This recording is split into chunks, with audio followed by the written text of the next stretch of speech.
is Professor Kirsty Short. Kirsty is an ARC Research Fellow at University of Queensland. She runs her own virology lab looking at influenza.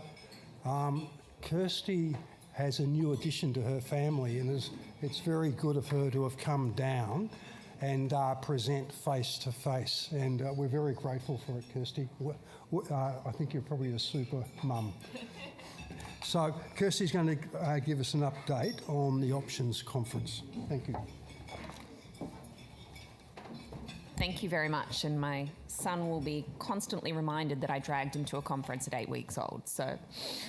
All right, so today I'm presenting something a little bit different. I'm doing a bit of a recap of what we had in Brisbane this year, which was essentially a mega virology meeting. Many of you were roped into organising this with me, so thank you in advance. And this was a meeting called the Options for the Control of Influenza. And this is a meeting that normally happens every 3 years. It's now been changed every 2 years. The name is also a misnomer. This started as an influenza-only meeting. Now it's all respiratory viruses, but Options for the Control of All Respiratory Viruses gets a bit long. So we just keep the name as it is. And this was the second time this meeting had been in Australia. The first meeting was 28 years ago, so a bit before my time, but Alan was organising it all. So it was nice to bring it back to Australia. And this was a meeting that ended up being 1,400 people. So you may ask, why would anyone sign up to hosting that kind of meeting? And one, I like a challenge, but two, it was important to me because Options actually played a really big role in my virology career. So I did my PhD in pneumococcal flu co-infections. And I'd been to a fair few pneumococcal meetings, and they were good. And I don't mean to insult any pneumococcal people here, but it was too complicated. Bacteria were just too complicated. So Options was the first virology meeting that I'd been to, and it was amazing. And I went to every talk, and I was just so inspired and humbled. So I decided then and there that bacteria were too hard and I was moving on to viruses. But Options sort of always had a special place in my heart for that reason. So we tried to do a lot of things that were quite different with this Options and mix it up a bit from the original Options series. So one of the things we did for the first time was really have a focus on First Nations health.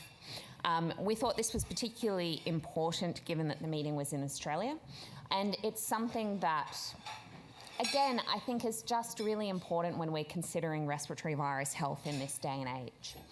And this was really to reflect the fact that we've known for quite some time that respiratory viruses are more severe in First Nations populations. This was even clear in the 1918 pandemic, where Maori actually had a 7 times higher mortality rate than non-Indigenous New Zealanders, and that was probably a gross underestimation.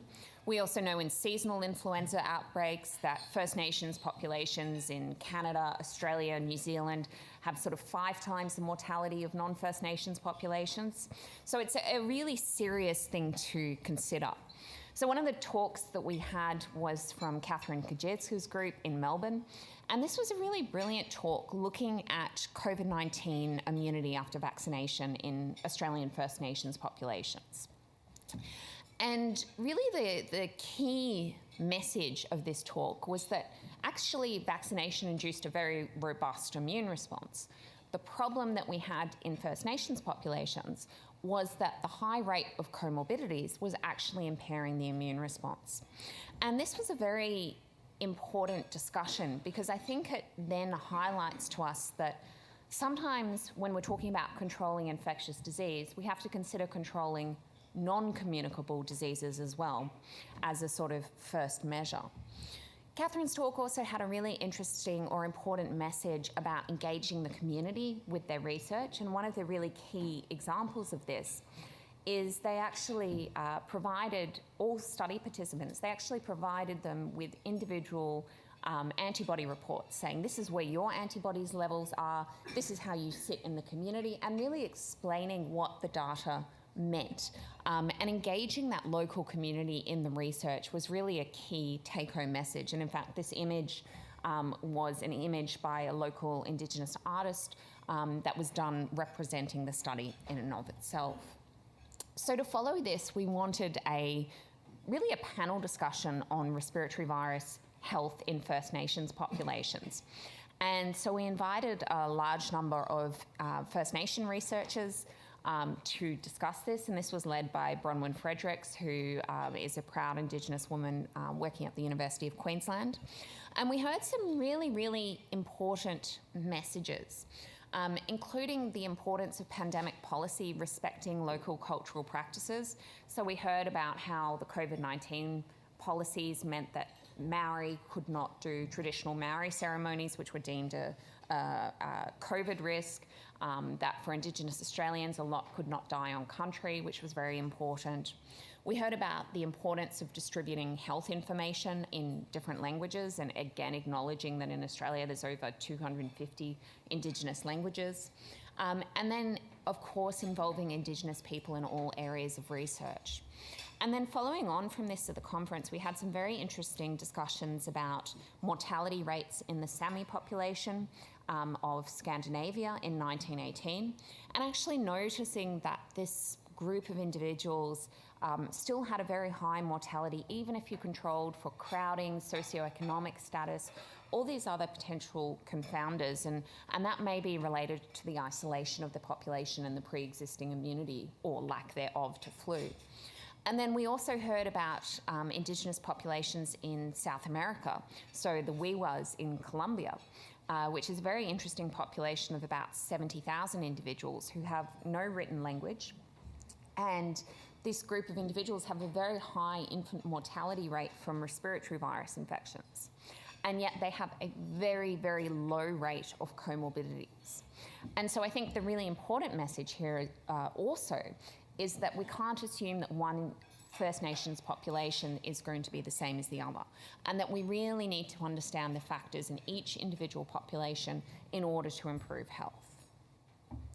One of the other things that was really new about options was interdisciplinary sessions. So traditionally options has been broken up into basic science, clinical science, and there's not really a great, and public health, and there's not really great interaction between the tracks. So this time we did multidisciplinary sessions. So we had a session on, for example, past pandemics and future solutions, where we covered the epidemiology of 1918, but also new vaccine approaches for pandemic preparedness. And I think a really key message from this meeting, and it sort of ties into some of the discussions that have already happened here, is the need to integrate social sciences into our research program.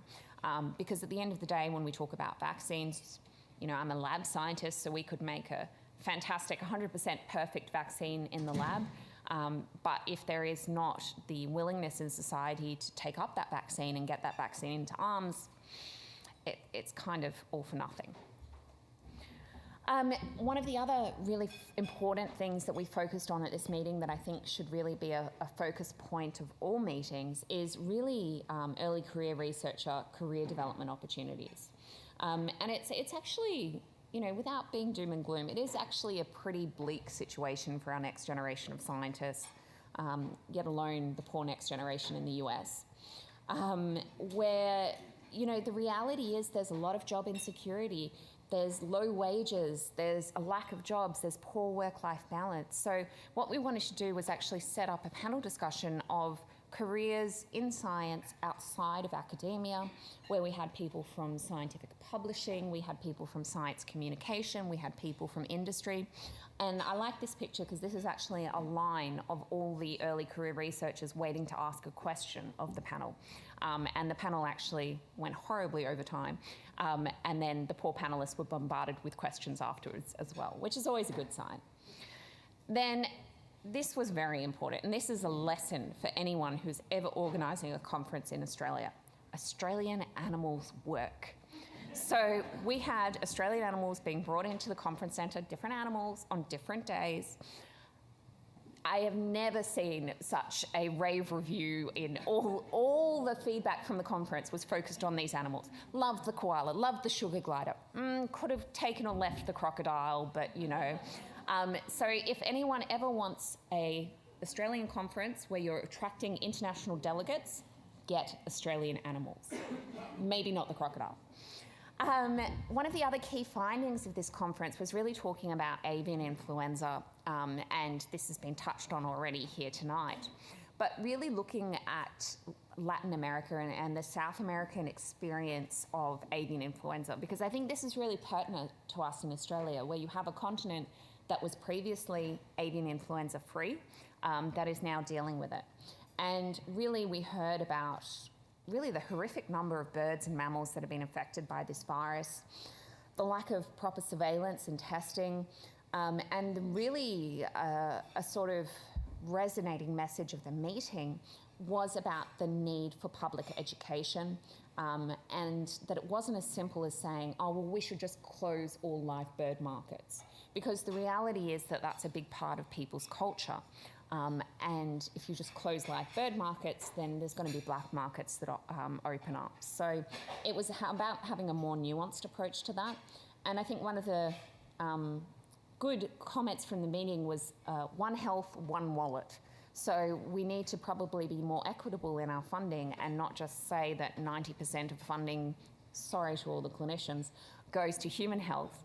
And that we should really consider animal health as an integral part of that, and the funding needs to match that.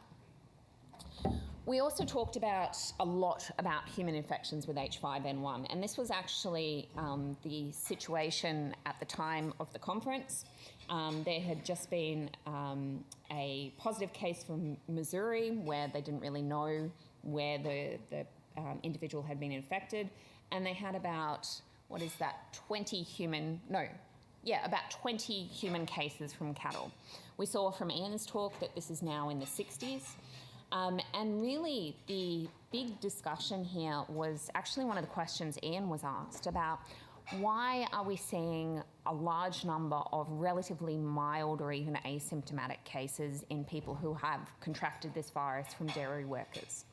And sort of the theories that were being proposed at the conference were possibly that dairy workers were just in sheer proximity to the virus. It was going into their eyes because of, I'm not a farm person, all right, so this is how I'm imagining people are milking, and that the eye is very rich in alpha-2,3 linked sialic acid, which is the preferential binder for avian viruses. But there was also a discussion about whether this was dose dependent, with some studies in macaques showing that only at a very high dose these bovine viruses could induce severe disease. And there was suggestions that even though the dose is seemingly high in the milk of infected cattle, maybe not enough is being squirted out, or maybe people are just being exposed to a low dose. So it was a key question with probably not a definitive finding. One of the other talks that was really a standout for me was talking about other pandemic threats. So it's occasionally nice to venture away from flu and COVID and think about other pandemic threats. And this was a great talk by Malik Perez on MERS. And one of the sort of key questions he proposed, which is something I have never thought about before, is the fact that MERS, which comes from camels, is really not recorded as a disease in Africa. And this is despite the fact that 77% of the global camel population is in Africa. So what is going on? And he really elegantly went through sort of all the criteria you would need for human cases of MERS to emerge in Africa. There were infected camels present. The behaviour of people with these camels was similar to what people did in the Middle East. But what was really different is that there was actually different clades. And so you have clades A and B from the Middle East, and they were actually very, very good at replicating in human tissue. And then the clades from Africa, which was clade C, was less efficient at replicating human tissue. He also kind of touched on underreporting and that playing a role here. But I think it was a very interesting question about, well, what is the risk then of clade A and B spreading beyond the Middle East and spreading through Africa, because if that camel population is there, if those behaviours are there, if there's underreporting, then it probably could be a lot worse than what it already is. There was also some very interesting discussions about the importance of age, and really identifying the fact that those in the extremes of age are often an underserved population, and that we typically focus on those in the sort of middle years of life. And so this was a really interesting study on SARS-CoV-2, showing that if you had nasal epithelial cells, or NECs, and you took these from older adults. I'm not going to define older adults. I once asked one of my PhD students to define older adults, and he said anyone over 35. Yep, still cuts deep. So older adults, that they exhibited, upon infection with SARS-CoV-2, they exhibited a bias towards a sort of more pro-fibrotic and remodeling response. And then when you did the same infections in paediatric nasal epithelial cells, it was largely combined to ciliated goblet epithelial cells, and you had a really strong antiviral response. And then what they, this is a group from the UK, they did really nicely is they isolated neutrophils from older adults and actually showed that when these were interacting with the infected nasal epithelium, they were really enriched for pathways for degranulation and activation, and that might have contributed to this increased severity of this disease in older adults, those of us over 35. We also had the pleasure of hosting an episode of This Week in Virology podcast. I don't know if anyone here listens to this. If you don't listen to this, you should listen to this.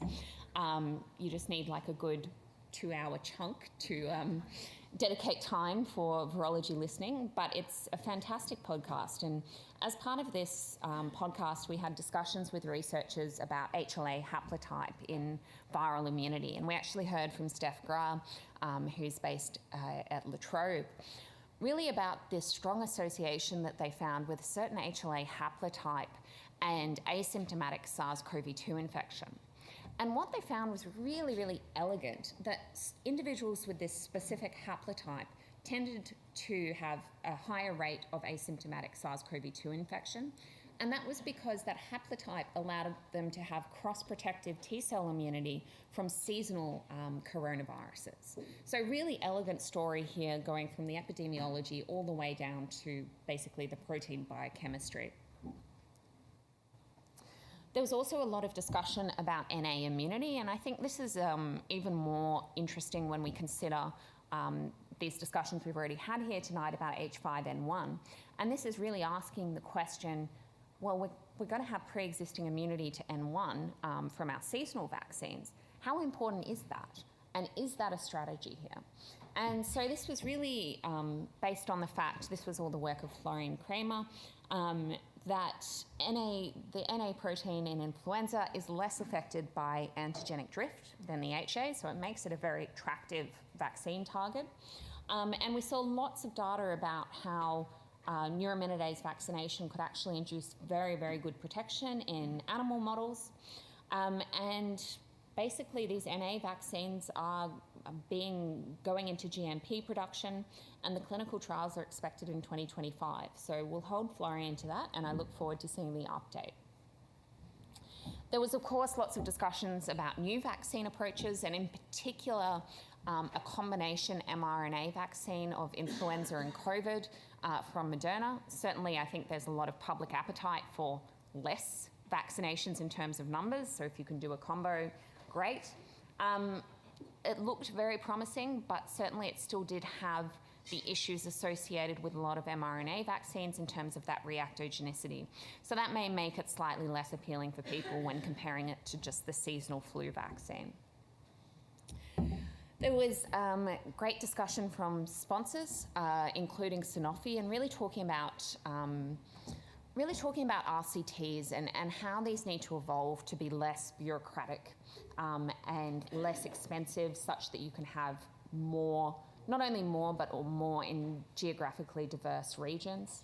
There was a lot about influenza vaccination as a way to reduce cardiovascular disease, and really discussions about a SARS-CoV-2 vaccine and when vaccine updates need to happen and when the virus will settle into a seasonal pattern. So it was a big meeting, to summarise. You should have been there if you weren't there.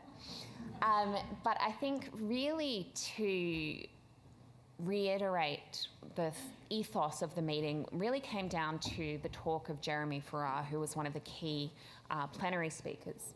And this is a quote from him. "What we do when we leave here is what really matters. Those with privilege and agency have a responsibility to deliver the things we said. And so I would invite you all to reflect on this tonight. Think about what you've heard tonight and what you hear tomorrow, and think about how you can implement that and deliver that, because these are really important topics. These are really important things for human health, animal health, and it's our responsibility to implement. So thank you very much."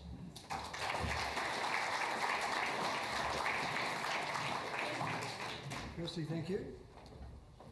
Thank you for your talk and for your leadership. Questions, please. There's one. John. Great talk as always. Can I draw you out on COVID vaccines? The NIH 18 months ago had a symposium about mucosal vaccines, and one of the holy grails of respiratory viruses is how do we actually present it at the castle wall rather than waiting to get to the keep. Were there any talks on that shed any light? Because what the NIH symposium largely said is that here are the common barriers that we have to overcome, and it seems somewhat insurmountable. But for those of us who are, continue to get our COVID boosters, we would really hope this is an area where mucosal vaccines might take off, not just for COVID, but for RSV and influenza. So we actually had a session on mucosal vaccination, and to summarise, well, probably to vastly oversimplify that session, the conclusion was that mucosal vaccination is essential if we ever want to consider protection against transmission. Mucosal vaccination is really, really hard, and we're working on it. So nothing definitively in the pipeline, lots of interesting preclinical and early clinical, but it remains very, very difficult, and that's probably reflected in the limited number of mucosal vaccines that we do have available. So absolutely, it's a thing to watch for the future. So years? I would say you're stuck getting an injectable COVID vaccine for the foreseeable years in the future, yes. Yeah. More of a comment than a question. I just want to bring attention that Kirsty was not only a reporter on this, she was also the Chief Local Organising Committee head, which is a shit of a task. Because people like Ian are on the committee, is that what you say? Apart from my comments, but no, dealing with an international group like this that was run out of the UK and everything had to be passed through them, it's a hell of a job. You're trying to put your hand up and say, no, that won't work here in Australia. There is a thing called GST and you've got to pay it. Bad luck. I learnt a lot about Australian tax law, let's put it like that. Well done, Kirsty, and Thank you, look forward to the next meeting, which is in... Thank you. Which was scheduled for Washington, D.C., but I can see a change coming.